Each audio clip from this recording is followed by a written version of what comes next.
অটল বিহারী বাজপেয়ীর জন্মশতবর্ষ পালনে বিজেপির একগুচ্ছ কর্মসূচি ঘোষণা। বুধবার থেকে এই কর্মসূচির পালন শুরু, 31 ডিসেম্বর পর্যন্ত চলবে। 1885 সালে 25 ডিসেম্বর জন্মগ্রহণ করেছিলেন বিজেপির প্রতিষ্ঠাতা সভাপতি তথা ভারতের প্রাক্তন প্রধানমন্ত্রী ভারতরত্ন অটল বিহারী বাজপেয়ী। ইতিমধ্যে ভারতের এই গর্বের সন্তান অটল বিহারী বাজপেয়ীর 100তম জন্মদিন অতিক্রান্ত। এই বছর অটল বিহারী বাজপেয়ীর 100তম জন্মবার্ষিকী। দলীয় প্রতিষ্ঠাতা সভাপতি অটল বিহারী বাজপেয়ীর 100তম জন্মবার্ষিকী পালনে গোটা দেশব্যাপী নানা কর্মসূচি হাতে নিয়েছে বিজেপি। রাজ্যেও সেই উদ্যোগ গৃহীত। কার্যত রাজ্যে বুধবার থেকে অটল বিহারী বাজপেয়ীর জন্মশতবার্ষিকী পালনে 6 দিন ব্যাপী বিভিন্ন কর্মসূচি পালনের উদ্যোগ গ্রহণ করেছে ত্রিপুরা প্রদেশ বিজেপি। এদিন দলীয় প্রদেশ কার্যালয়ে আহত সাংবাদিক সম্মেলনে এই ঘোষণা দিলেন প্রদেশ বিজেপির সাধারণ সম্পাদক ভগবান চন্দ্র দাস। আজকের এই দিন থেকেই আমাদের কর্মসূচি শুরু হয়েছে। 31 তারিখ পর্যন্ত টানা কার্যক্রম আমাদের রয়েছে। আর সেই কার্যক্রমকে সফল করার জন্য আমরা বিভিন্ন ধরনের কর্মসূচি আমরা হাতে নিয়েছি এবং তার জন্য রাজ্য এবং জেলা স্তরের নেতৃত্বদের মধ্যে সে বিষয়ে ইতিমধ্যে আমাদের প্রস্তুতি চূড়ান্ত আমরা করে নিয়েছি। বিভিন্ন কর্মসূচির পাশাপাশি অটল বিহারী বাজপেয়ীর জীবনাদর্শ সম্পর্কিত সম্মেলন আয়োজন করা হয় বলেও তিনি সাংবাদিকদের জানান। 24 ডিসেম্বর ভারতরত্ন শ্রদ্ধেয় অটল বিহারীজির স্মৃতিতে সকল মূর্তি ও স্মারকের পরিষ্কার স্বচ্ছ ভারত আজকে আমরা সকাল থেকে রাজ্যের বিভিন্ন প্রান্তে বিভিন্ন জেলা এবং মণ্ডলে আমরা সেই কর্মসূচি পালন করেছি এবং আজকের সন্ধ্যায় অটলজির প্রতিকৃতিতে আমরা প্রদীপ প্রজ্বলন এবং প্রদীপ জ্বালিয়ে ওনাকে আমরা শ্রদ্ধা জানাবো। প্রত্যেকটি আমাদের মণ্ডল কার্যালয়ে, জেলা কার্যালয়ে এবং প্রদেশ কার্যালয়ে সকল বিধানসভা কেন্দ্রে অটল স্মৃতি সম্মেলন আয়োজন করা হবে, যেখানে ভারতরত্ন শ্রী অটলজির ব্যক্তিত্ব সাফল্যের বিভিন্ন দিক তুলে ধরা হবে। এই সম্মেলন আগামী 25 থেকে 31 ডিসেম্বরের মধ্যে আমরা সেটা করব। যারা জনসংঘের সময়কাল থেকে সদস্য ছিলেন তাদের পাশাপাশি বুদ্ধিজীবী এবং প্রতিভাবানদের এই সম্মেলনে আমন্ত্রণ জানানো হবে বলেও ভগবান চন্দ্র দাস সাংবাদিকদের জানিয়েছেন। যারা জনসংঘের সময় থেকে জনসংঘের সদস্য ছিলেন, আজকে হয়তো অনেকেই নেই, কিন্তু ওনাদের পরিবারের সদস্যরা রয়েছেন। এইভাবে যারা তৎকালীন সময়ে ভারতীয় জনসংঘ তথা ভারতীয় জনতা পার্টির সঙ্গে যুক্ত যে সমস্ত পরিবার ছিল তাদেরকে আমরা আমন্ত্রণ জানাবো। এবং এই সমাজের যারা বুদ্ধিজীবী রয়েছেন, যারা এই সমাজে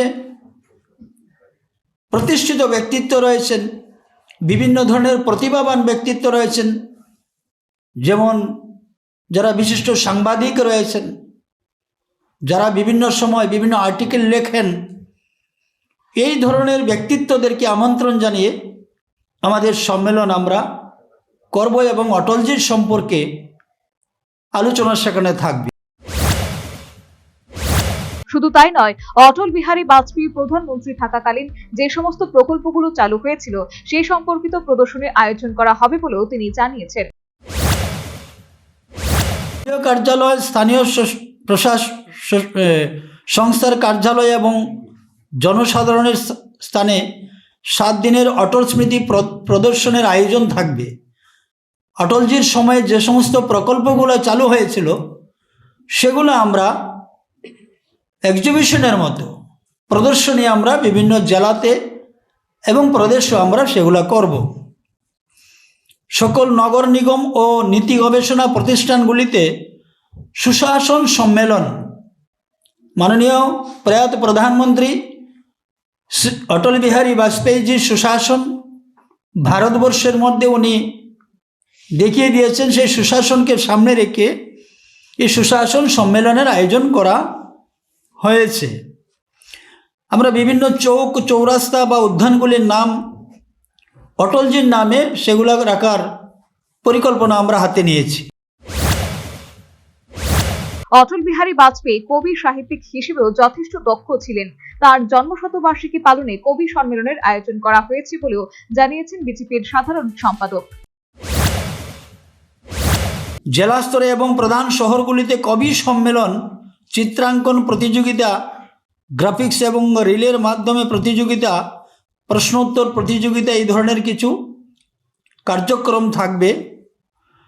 আমরা আপনাদেরকে আমন্ত্রণ জানাচ্ছি, যেহেতু আপনারা সাংবাদিকতা করছেন বা যারা এই সাংবাদিক সম্মেলনের মাধ্যমে এই রাজ্যের যারা বিশিষ্ট সাংবাদিক রয়েছেন, যারা সংবাদ মাধ্যমগুলোর সম্পাদক রয়েছেন, যে লেখনী অটলজি সম্পর্কে লেখা আমরা আপনাদের কাছে আবেদন রাখব, আপনারা অবশ্যই সেগুলো লিখবেন এবং আপনাদের নিজ নিজ পত্রিকায় বা ইলেকট্রনিক যে চ্যানেলগুলো রয়েছে সেগুলাতে আপনারা যদি সেগুলা করেন, আপনাদের কাছে সেই আবেদন আমাদের থাকবে।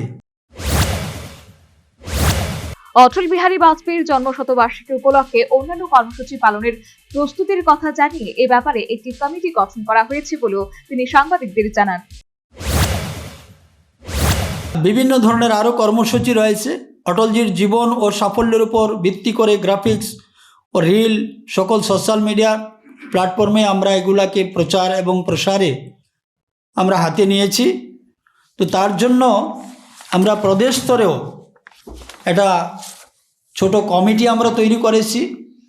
আমরা সেই কমিটির মধ্য দিয়ে অজন্তাদি সেখানে রয়েছেন, এই কমিটির মধ্যে আমি নিজেও রয়েছি। সেখানে আমাদের জেনারেল সেক্রেটারি বিপিন দেব বর্মা রয়েছে, যুব মোর্চার সাধারণ সম্পাদক রানা ঘোষ রয়েছে। তো আমরা সবাই মিলে এই আগামী কাল বলতে ওনার জন্মদিন 25 ডিসেম্বর থেকে 31 ডিসেম্বর পর্যন্ত ধারাবাহিক এই কর্মসূচি আমরা পালন করতে চলেছি। সর্বোপরি অটল বিহারী বাজপেয়ীর জন্মশতবার্ষিকী পালনে একগুচ্ছ কর্মসূচি হাতে নিয়েছে ত্রিপুরা প্রদেশ বিজেপি। 6 দিন ব্যাপী এই সমস্ত কর্মসূচি পালন বুধবার থেকেই শুরু।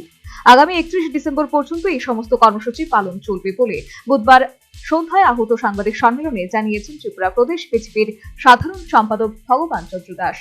Bureau report, News vanguard.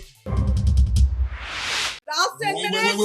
A plus B, the whole square equals A square, B square, 2AB, time's up. 5 more minutes left. I've got so much time and peace of mind. Life's feeling fine. My time to shine. At SIP Abacus, we build math foundation and improve academic performance. SIP Abacus,